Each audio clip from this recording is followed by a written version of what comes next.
Welcome back, guys. All right. Just saying. Okay. It's straight and direct. I've done my whole career. That's a wrap. Video clip recording. Sure. We're asking for you to please guide us as we go through this video clip today. Guide our words and guide where we need to go with this. Thank you for all that you do. Yeah. So here we are. This is what, take three? Take three. Take three for episode 3. Wow. Tougher than we thought. Yeah, it is. It's been a challenge for us as, I don't know, we had frustrations, a lot of frustrations, and I don't know if it's guided more towards other issues or our experiences, I don't know, your quick responses, the thing that we were talking about a little bit yesterday. Sharp tongue. Sharp tongue. There you go. That's the right word. Sharp tongue. Well, it feels like what happens if you're making a documentary sometimes. You go in with the idea of shooting this thing, but you end up with this other story that was inside the story. And that becomes the documentary. And I've seen several that, that was literally what happened. They started out with one intention, but that actually fed and led to the bigger picture that they uncovered. Mm-hmm. So here we are with a shovel. Yeah, but you've also have felt led for years to do something and talk about it. Yeah, but how do you even start the conversation? It's like, so I was talking with AI today, our assistant, and I wanted to know the average amount of funerals that a 50-year-old person would go to. It turns out that I've been to the amount of funerals that like a 90-year-old person would experience, meaning like people my age, maybe 10 to 15 funerals, mom, dad, maybe grandparents, just relatives and stuff. And you've been we've been together through this for like 90% of the funerals that I've been to, you've been to. Yeah, that's correct. And to say that, like what you just said, like a 90-year-old will go to that many funerals. That's a lot of funerals from the age of birth to age 49 for you. And it started young. It wasn't just like, hey, my aunt died from old age. There was a lot of that too, because we have a big family. Mm-hmm. But, you have friends that dismiss themselves from the world early. And so there's that. Then you have compounded with drug overdoses. Then weird deaths, untimely deaths. And here I sit just like completely hard as a rock and stone faced because I don't feel much anymore from all that. And it sucks because I don't get excited about anything. Yeah. It's rare that you're going to see me really see the good in something before I pick out what's wrong with it. Mm-hmm.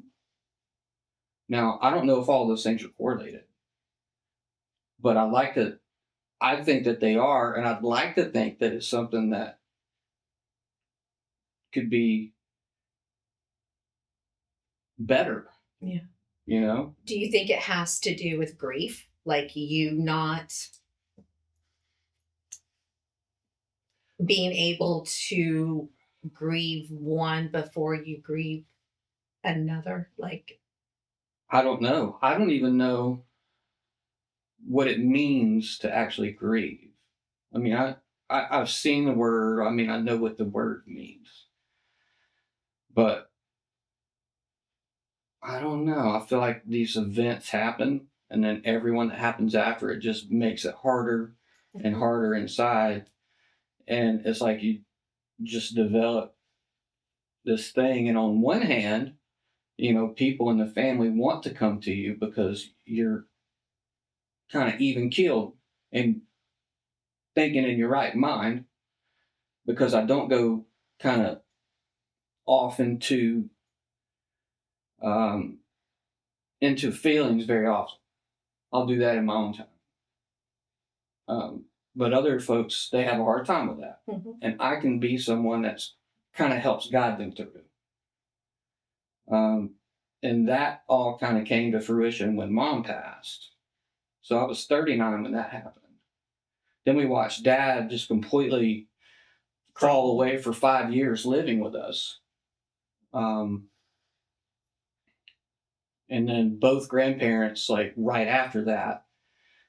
Not to mention my grandparents seeing all of their kids buried before they died. Just weird shit, and I don't like to use that as a crutch or anything. I've never even spoke about this with anybody. Yeah. Not even you. We haven't ever had this conversation. A little bit.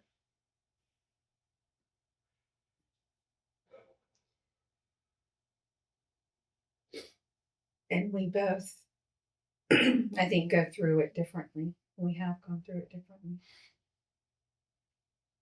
Yeah. Yeah. We're always like consoling somebody in those times. Yeah. Well, who's there for the person that's doing all the consoling? Like nobody. It's an afterthought for everybody, which I'm okay with. I don't like to be the center of the attention, which is weird. I like to play in bands. I like to be on stage, but I don't like to be the center of the attention. But you say you don't like to be the center of attention, but I think I have my moments. you enjoy that sometimes. aspect of it. Oftentimes you'll find me standing against the wall. Incognito. That's if you're not busy doing something. Yeah. Well, these things keep me occupied, which keeps my brain occupied. But, kind of just scratching the surface here, maybe this is something that is helpful for someone else, because we've been working on our own things individually, health-wise, for the past few years. My main thing was to quit drinking, because that was a terrible path for me for a long time. And there was some other things that we were trying to accomplish medicinally, and we did pretty good. I ended up back on my SSRIs because turns out I needed it. It wasn't working for me.